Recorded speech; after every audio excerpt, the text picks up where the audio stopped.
ముందుగా అందరికీ నమస్కారం, నేను మిరాజ్. ఆంధ్రప్రదేశ్కు సంబంధించి తిరుపతి లడ్డు ఏదైతే వివాదంలో ఉందో దానికి సంబంధించి ఎలాంటి కల్తీ జరగలేదు, జరిగిందల్లా ఒకే ఒక్క దగ్గర, అది చంద్రబాబు నాయుడు గారి బుర్రలో అని ప్రగల్భాలు పలుకుతున్నారు. అది ఎవరంటే వైఎస్ఆర్సీపీకి ఎంపీగా ఉన్నటువంటి విజయసాయిరెడ్డి గారు.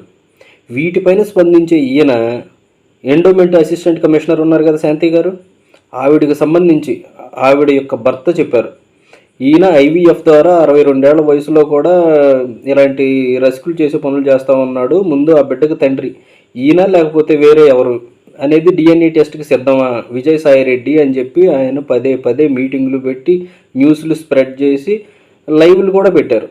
అప్పుడు ఎలాంటి స్పందన లేకుండా చచ్చిన శవంలో పడున్న విజయసాయిరెడ్డి ఇప్పుడు కల్తీ జరగలేదు, అవి జరగలేదు, ఇవి జరగలేదు అని చెప్తున్నాడు. మరి వచ్చిన రిపోర్ట్లు ఏంటి? నువ్వు ముందు డిఎన్ఏ టెస్ట్ చేయించుకుంటే ఆ వచ్చిన రిపోర్ట్ ఏంటో నిజమో కాదో బయటికి తెలిసేది.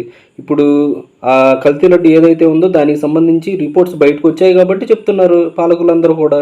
దానిపైన కూడా అడ్డదిడ్డంగా వాదించే ఇలాంటి నీచ నికృష్టుల్ని ఏమనాలనేది ఒకసారి ప్రజలు అర్థం చేసుకోవాలి.